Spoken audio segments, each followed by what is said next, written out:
ಹೌದು, 2 ದಿನಗಳ ಹಿಂದೆ ಗೌರಿಬಿದನೂರು ತಾಲೂಕಿನ ಬಸವನಹಳ್ಳಿಯಲ್ಲಿ 80 ವರ್ಷ ವಯಸ್ಸಿನ ವೃದ್ಧೆಯನ್ನು ಹತ್ಯೆ ಮಾಡಿ ಕಿವಿಯಲ್ಲಿದ್ದ ಓಲೆಯನ್ನ ಕದ್ದಿದ್ದ ಪ್ರಕರಣವೊಂದು ದಾಖಲಾಗಿತ್ತು.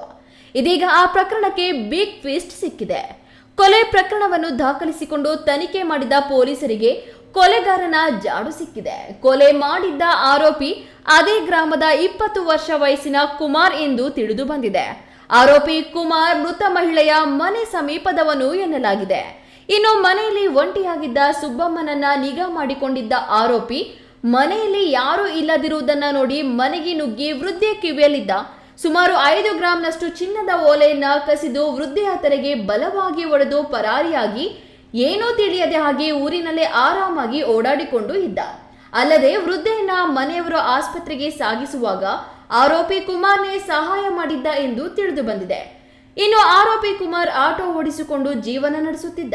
ಒಂದಿಷ್ಟು ಸಾಲ ಮಾಡಿಕೊಂಡಿದ್ದ ಎನ್ನಲಾಗಿದೆ. ಇತ್ತೀಚೆಗೆ ಸಾಲ ಮಾಡಿ ತನ್ನ ಆಟೋಗೆ ಸೌಂಡ್ ಸಿಸ್ಟಮ್ ಹಾಕಿಸಿದ್ದ. ಸಾಲ ಕೊಟ್ಟಿದ್ದವರು ಮನೆಯ ಬಳಿ ಬಂದು ಜಗಳ ಮಾಡಿದ್ರು ಎನ್ನಲಾಗಿದೆ. ಸಾಲ ತೀರಿಸಲು ವೃದ್ಧೆಯನ್ನ ಟಾರ್ಗೆಟ್ ಮಾಡಿ ಚಿನ್ನ ಕದ್ದಿದ್ದ ಎನ್ನಲಾಗಿದ್ದು, ಸದ್ಯಕ್ಕೆ ಮಂಚನಹಳ್ಳಿ ಪೊಲೀಸರು ಆರೋಪಿ ಕುಮಾರ್ನನ್ನ ಬಂಧಿಸಿ ಜೈಲಿಗಟ್ಟಿದ್ದಾರೆ.